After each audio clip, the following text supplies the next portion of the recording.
liking ourselves, having high self-esteem as we tend to put it, is crucial to any feeling of well-being. What's odd then is just how unpredictable the allocation of esteem often turns out to be. There are people with modest jobs, unspectacular bodies, and unglamorous friends, who confidently nevertheless lay claim to buoyant levels of self-esteem. They seem to like themselves despite the absence of any vigorous signs of approval from the world at large. And then there are others for whom no amount of achievement, prestige, and financial security ever seems to do the trick. They anxiously chastise and critique themselves, always feeling that they've underperformed, never quite trusting that they really deserve to exist.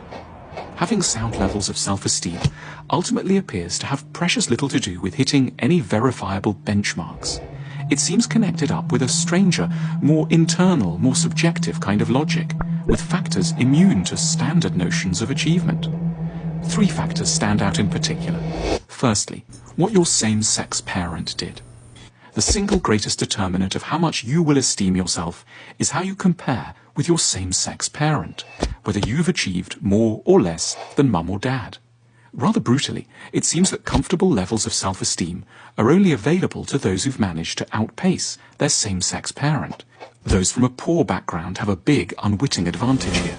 You might only be driving a beaten-up old taxi around Manhattan and living in one room in Harlem.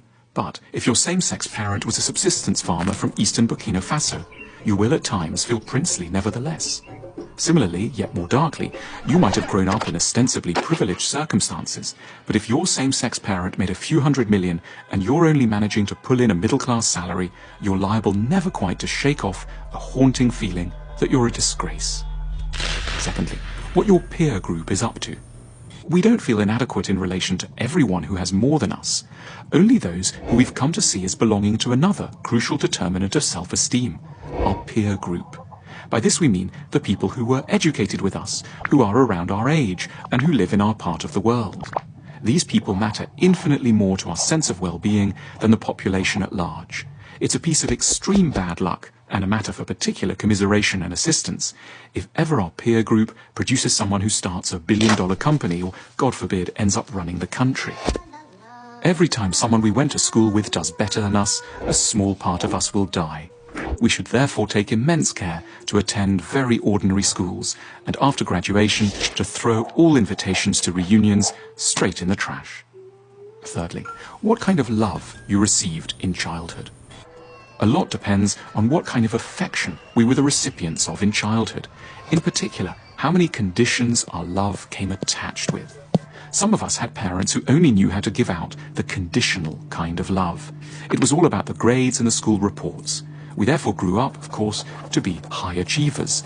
But it's not so easy running around your whole life long, desperate to put out the raging fires of self-hatred, striving to impress everyone you meet in search of an unsatisfied desire for a parental approval you never knew. But others, the blessed ones who've known unconditional love from the start, will be okay just to be. They won't have to do quite so much pushing. They'll have an inner basic buoyancy guaranteed by the knowledge that they once mattered immeasurably. A big reversal like being fired will be unpleasant. It won't necessarily have to be a tragedy. Knowing about the odd internal origins of self-esteem is crucial because of how often we pursue goals in the belief that success will, at last, give us the keys to feeling good about ourselves. It seems the truth is slightly darker. You might ostensibly be doing very well at work, but if your dad was a big shot, or your school buddy became president, or your parents didn't tank you up with the right unconditional sort of love, no amount of striving, goal-scoring, and medal-winning is ever really going to do it. This changes where we should imagine our challenges lie. Feeling good about ourselves isn't ultimately something we can bring about through professional or economic achievements alone. In huge part, it's going to be about coming to terms with ourselves, the result of understanding our past and the dynamics of shame, conditionality, and humiliation that might lie there. It turns out that high self-esteem seems largely to be a prize of psychology rather than the fruit of anything we might achieve out in the world in relation to the economy.